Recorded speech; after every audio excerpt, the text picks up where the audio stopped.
merci de nous rejoindre. Voici les principaux titres développés ce matin dans notre édition du lundi 21 août. Importante journée hier pour le secteur de l'habitat. 20 000 logements ont été remis à leurs bénéficiaires à l'occasion du double anniversaire du 20 août. Du tourisme thermal dans ce journal, direction Mascara dans la station thermale de Bouhnifia. Les curistes y sont nombreux. Actuellement, la station offre des promos jusqu'à la fin du mois de septembre. Une eau bleu azur, du sable fin et un paysage féerique. La nouvelle plage des Cavernes jaunes ouverte à Mostaganem draine du monde. Les estivants se plaignent cependant du manque d'infrastructures. Le secteur de l'habitat a procédé hier à la distribution d'un nombre important de logements à travers le pays à l'occasion de la symbolique du 20 août. C'est plus de 20 000 logements, toutes formules confondues, qui ont été remis à leurs bénéficiaires. Emir Nebesh.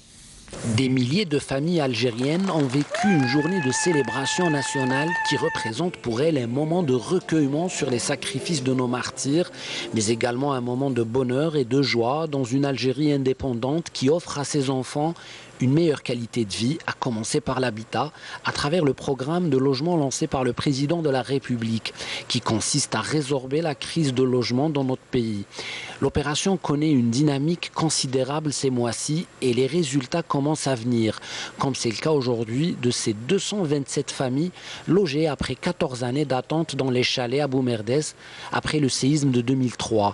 Dans la wilaya d'Alger, un nouveau quota de plus de 1000 logements a été remis, même cas pour la wilaya d'Oran où plus de 800 logements de type ADL ont été attribués. Dans la wilaya de Médéa, ce sont 1019 logements ADL attribués. La wilaya d'Ombouari compte 1115 unités dans les différentes formules qui vont être attribuées. À Tipaza, les autorités locales ont remis 402 clés et comptent d'ici 2018 en attribuer 12 000 autres logements. De nombreuses autres opérations similaires sont enregistrées au sud du pays. Un nombre considérable de distributions, toutes formules confondues, au niveau national, souligne l'importance qu'accorde le gouvernement au programme de logement. Djidjel fait partie des wilayas les plus touchés par les feux de forêt. Le dernier bilan fait état de 90 incendies qui ont détruit plus de 1000 hectares. Le village de Hedef, dans la commune de Bouraoui, n'est pas en reste. Des dizaines d'hectares d'oliviers ont été ravagés par les feux. Mounia Faïd. La commission d'enquête diligentée par la direction des forêts pour mettre la lumière sur les causes des différents incendies continue d'établir les bilans sur les dégâts enregistrés ces dernières semaines dans la région de Djidjel et plus spécialement celle de Bouraoui à Hedef, où plusieurs hectares d'oliviers ont été ravagés au grand malheur des agriculteurs et des habitants. Nos oliviers ont brûlé et c'est grâce à eux que nous subvenons à nos besoins. Nous avions quelques ruches. Aujourd'hui, plus rien. On reprend tout à zéro. Il y a un manque d'eau et la population aimerait bien voir l'installation d'une unité de la protection civile, spécialement pendant l'été. Nous avons enregistré 7 incendies dans la commune de Bouraoui à Hedef, avec la destruction totale de 18,5 hectares. Le bilan préliminaire fait état de 13 agriculteurs touchés par ces incendies, avec la perte d'environ 93 oliviers et plusieurs ruches. Plus de 90 incendies ont été enregistrés par la direction des forêts dans cette région, qui a vu la destruction de plus de 1000 hectares de forêts, de broussailles et d'arbres de liège. Les forêts d'arbres de liège ont été les plus touchées, avec environ 78 000 arbres. Une grosse perte pour la wilaya. Nous avons effectué plus de 225 enquêtes et nous comptons environ 477 personnes touchées par ces incendies. En espérant qu'il en est fini avec ces feux de forêt et en attendant les conclusions d'enquête des différentes commissions, les habitants doivent prendre leur mal en patience pour leur dédommagement. La station thermale de Bouhnifia dans la wilaya de Mascara accueille chaque année des milliers de touristes ou de curistes plutôt. Ces eaux thermales ont de nombreux bienfaits sur la santé. En ces fins de vacances, la station propose actuellement des prix promotionnels valables jusqu'au 20 septembre. Nsaïn Ben Saïdi. Ils sont nombreux à se rendre à Hammam Bouhnifia, cette station thermale à vocation médicale, en raison de ses eaux thermales bénéfiques pour la santé, fait partie des 8 stations médicales du pays. Elle accueille chaque année des milliers de touristes. Je préfère venir ici. Personnellement, je n'aime pas trop la plage. Je trouve qu'il y a trop de monde. Ici, je me repose vraiment. Nous venons tout droit d'Angleterre. Nous avons entendu parler de cet endroit. Nous sommes venus profiter de ces eaux thermales. Même les enfants pour... Je suis venue tout droit d'Ilizi. J'ai toujours rêvé de visiter cet endroit. Ces eaux thermales sont bénéfiques pour la santé. Ça vaut vraiment le détour. L'accueil est très chaleureux, que ce soit ici dans la station ou au niveau de l'hôtel. ils jouent pour trouver un confort de santé. Donc,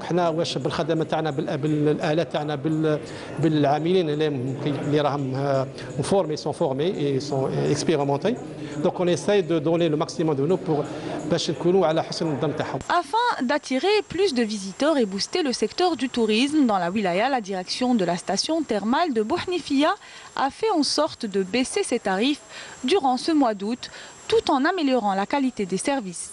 Deux nuitées, par exemple, en demi-pension, 3 990 dinars, 3,990 dinars. En pension complète, pour 2 nuitées toujours, 6 990, y compris les soins. ودرنا انخفاضات أخرى على طريق un moyen séjour de 6 nuitées, 3 990 en demi-pension, plus 2 soins par jour, et 6 990 en pension complète, toujours plus de soins par jour. Vous l'aurez compris, des offres alléchantes, non seulement sur la durée du séjour, mais aussi pour les soins, avec en prime des soirées animées et plein d'activités pour les enfants. Actualité internationale à présent, les forces irakiennes soutenues par la coalition internationale ont lancé tôt dimanche l'assaut sur la ville septentrionale de Tel Afr, l'un des derniers bastions du groupe terroriste Daesh dans le pays. Tel Afr est situé à 70 km à l'ouest de Mossoul, la deuxième ville d'Irak, d'où les forces gouvernementales ont chassé les terroristes début juillet après une offensive de plusieurs mois. La traque du conducteur en fuite de la camionnette qui a tué 13 personnes à Barcelone s'est étendue ce lundi à toute l'Europe. Son signalement a été transmis à toutes les polices du continent selon les autorités locales. Les autorités espagnoles écartent la possibilité que l'homme, marocain de 22 ans, ait péri dans l'explosion mercredi soir de la planque des terroristes Alcanar au sud-ouest de Barcelone, où la cellule à l'origine de la double attaque préparait un ou plusieurs attentats. 10 marins américains sont portés disparus et 5 ont été blessés lorsque leur destroyer est entré en collision ce lundi avec un pétrolier au large de Singapour, le deuxième accident impliquant un navire de guerre américain en 2 mois. Des dizaines de milliers de manifestants ont dénoncé samedi à Boston le racisme et l'extrême droite. Un défilé marqué par quelques accrochages avec la police illustrant le climat électrique aux États-Unis après les violences de Charlottesville et l'ambiguïté de Donald Trump. Et cette triste nouvelle, l'humoriste et acteur américain Jerry Lewis est décédé hier à l'âge de 91 ans. Les grands noms d'Hollywood et la Maison-Blanche ont immédiatement rendu hommage à cet artiste complet, inlassable créateur de gags aux comiques essentiellement visuels. Il est décédé à son domicile de Las Vegas. Retour au pays, c'est loin de la plage et des brouhahas des estivants que je vous emmène. Des petits-enfants passent leurs vacances chez leur grand-mère dans le village de Sdorofla à Béjaïa. Ils s'imprègnent des valeurs traditionnelles et de la culture de leurs aïeux dans une ambiance chaleureuse et purement familiale. De belles images à découvrir avec Soraya Boudrich.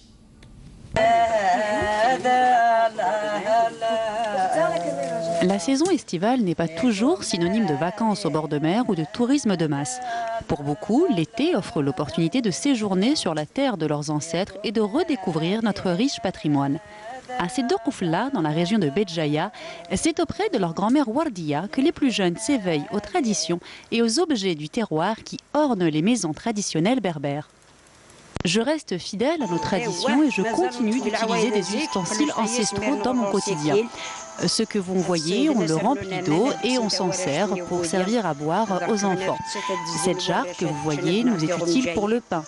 Cet objet, par exemple, nous sert à moudre le café. À l'époque du temps de la guerre, nous n'avions pas de café moulu. Nous devions donc moudre nous-mêmes le café à la maison à l'aide de cet ustensile.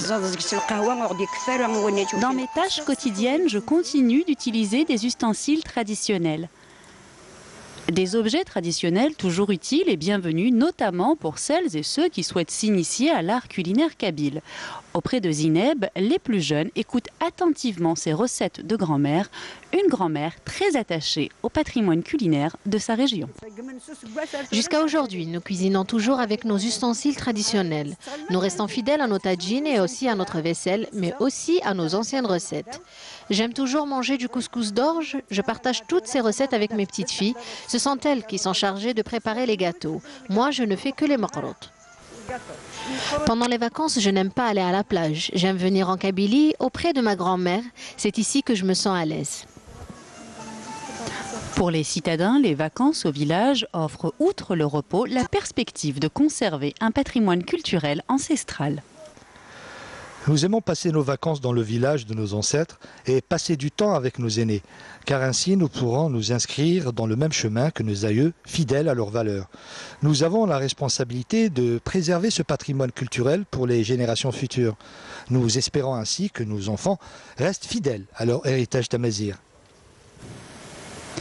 Naturellement tournée vers le Djurdjura, Dokoufella demeure une terre d'accueil et de légende, un havre de paix pour les citadins surmenés, toutes générations confondues.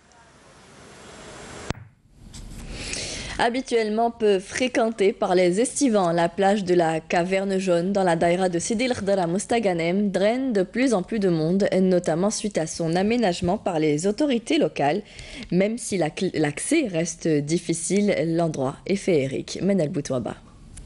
Au milieu de ces montagnes et de ces paysages féeriques, l'on découvre une plage naturelle et sauvage baptisée El Kahf El Asfar ou la Caverne Jaune, connue et fréquentée jusque-là seulement par quelques habitants de Mostaganem. Grâce aux réseaux sociaux, elle est désormais la destination privilégiée pour des centaines d'estivants venus de tout le pays et même de l'étranger.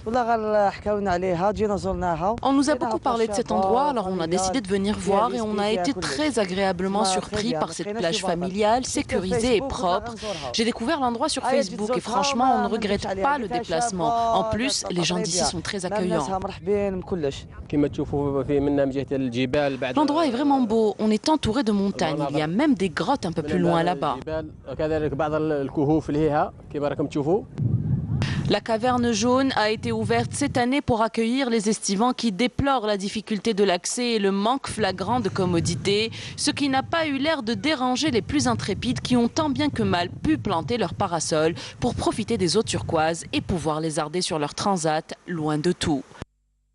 La plage est très belle, mais complètement abandonnée par les autorités locales. Il faut créer une route et des services pour les estivants, un parking, des magasins, des restaurants par exemple.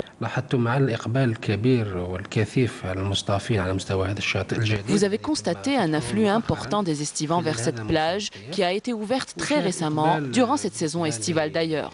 Beaucoup de personnes viennent des wilayas de l'intérieur du pays et même des wilayas du sud, voire même de l'étranger. Nous avons fini les travaux d'aménagement avec l'ouverture d'un accès vers la plage, mais aussi avec la mise à la disposition des estivants de l'eau potable, car à proximité il y a des sources. La protection civile est mobilisée sur place et la gendarmerie également.